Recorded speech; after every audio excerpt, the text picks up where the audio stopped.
Welcome back, my friends. I am Dr. S. Mondal, BHMS Honors Consultant Homeopathic Physician.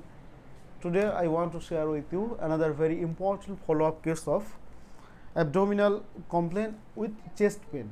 বুকে যন্ত্রণা এবং পেটের কিছু সমস্যার একটি কেস সপ্তাহখানেক আগে মোটামুটি 8-10 দিন আগে আমি শেয়ার করেছিলাম আপনাদেরকে ইউটিউব এবং ফেসবুকে দু জায়গায় শেয়ার করেছিলাম। আজকে সেই ভদ্রলোকটা এসেছেন, উনি এখন কেমন আছেন সেটা আমি অবশ্যই লাইভ শোনাবো আপনাদেরকে। তার আগে যেটা সেটা হচ্ছে যে আমি সমস্ত রিপোর্টগুলো আগের দিন পুরো ডিটেলসে দেখিয়েছি, আজকে আর দেখিয়ে টাইম ওয়েস্ট করবো না। আজকে ওনার কেস টেকিং শিট, প্রেসক্রিপশন, কী মেডিসিন দেওয়া ছিল, কী কী সিমটম ছিল এবং ওনার ইউরিনের কিছু রিপোর্ট করতে দেওয়া ছিল সেগুলো দেখাচ্ছি, তারপরে পেশেন্টের স্টেটমেন্ট নিচ্ছি। এদিকে একটুখানি। This is the case taking sheet of the name of the patient, the visual mystery, 40 years, mail.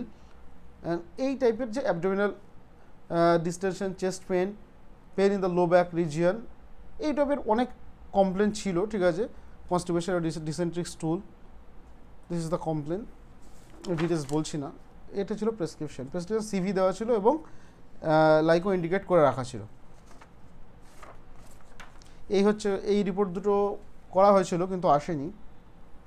Some pass sell 3 to 4 hyper perfusion and present some micro stress of some microorganism are present, but in culture there is no, but in routine culture, in aerobic routine culture, no pathogenic isolated after the 48 hours of incubation in urine.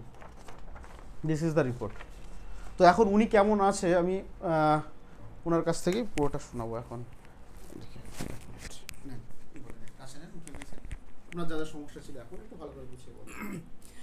আমি আগের ছাড়া অনেকটা ভালো। এদিক ওদিক যা দেখিয়েছি doctor, এনার কাছে আজকে 15 দিন হচ্ছে ওষুধ নিয়েছিলাম, সেই ওষুধ খেয়ে আমি আগের ছাড়া অনেক উন্নত দেখছি।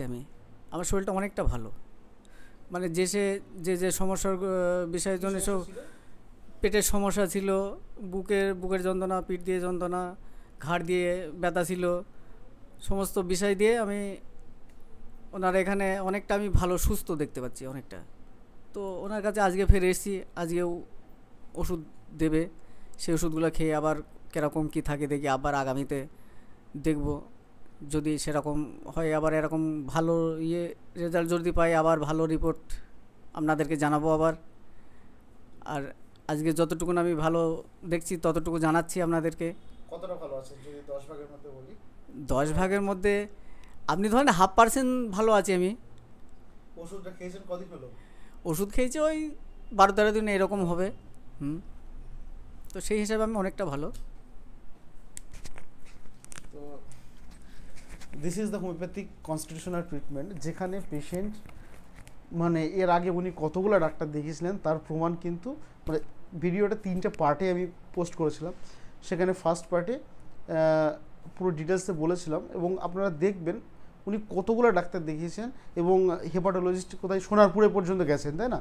আমাদের দক্ষিণ চব্বিশ পরগনা সোনারপুর যে জায়গা, তো সেখানে উনি স্পেশালি ফর কলকাতা পিজিটিজি তো আছেই, specially for liver and biliary সিস্টেমের উপরে সেখানে হেপাটোলজি মানে ডিপার্টমেন্টে একটা হসপিটাল আছে, সেখানে উনি দেখিয়েছেন। তো তবুও সেখানে কিন্তু খুব একটা ম্যাসিভ ইমপ্রুভমেন্ট হয়নি, অথচ 12 থেকে 13 দিন কনস্টিটিউশনাল হোমিওপ্যাথিক ট্রিটমেন্টে এরকম পেশেন্ট 50% বেটার আছে। এটা আমার কথা নয়, আপনাকে এটা শিখিয়ে দেওয়া নয়, এটা সম্পূর্ণ উনি নিজে থেকে বললেন যে কতটা বেটার আছে। আমি আশা করছি আরও তাড়াতাড়ি ওনাকে কমপ্লিটলি সুস্থ মানে উনি কমপ্লিটলি কিওর হয়ে যাবে, আমি সেই ব্যবস্থাই করছি। তো সাধারণ মানুষকে আপনার যে কেসটি শেয়ার করলেন এর জন্য আপনাদেরকে অসংখ্য ধন্যবাদ। Thank you.